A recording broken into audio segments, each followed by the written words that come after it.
बात करते हैं भारत के एक ऐसे स्वतंत्रता सेनानी की जिनकी गुमशुदगी आज भी एक बड़ा रहस्य है। और ये नारा दिया था उसी शख्स ने जो हमारी कहानी के हीरो हैं। लेकिन जब देश आजाद हुआ तो वो इस जश्न को देखने के लिए वहां मौजूद नहीं थे। तो ऑफिशियल कहानी की शुरुआत होती है एक हवाई सफर से जो अपनी मंजिल तक पहुंच ही नहीं पाया। सरकारी रिकॉर्ड्स के मुताबिक नेताजी की मौत प्लेन क्रैश में हुई थी और इसी के साथ ये मामला बंद हो गया। पर इस ऑफिशियल कहानी में एक बहुत बड़ी कमी थी, किसी ने भी उनकी बॉडी नहीं देखी थी। और फिर कई लोगों ने उन्हें क्रैश के बाद जिंदा देखने का दावा किया, जिससे शक और गहरा गया।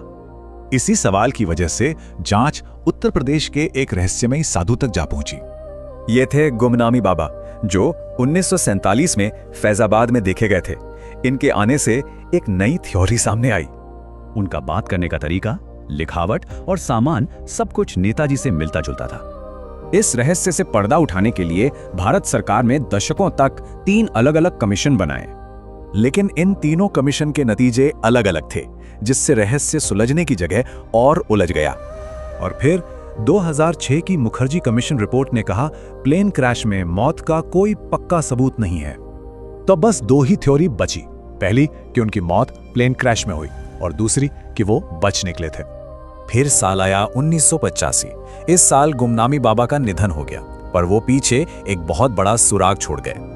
उनकी राख से जापानीज डेंचर का एक सेट मिला और ये बहुत अहम था क्योंकि नेताजी भी वैसे ही डेंचर इस्तेमाल करते थे।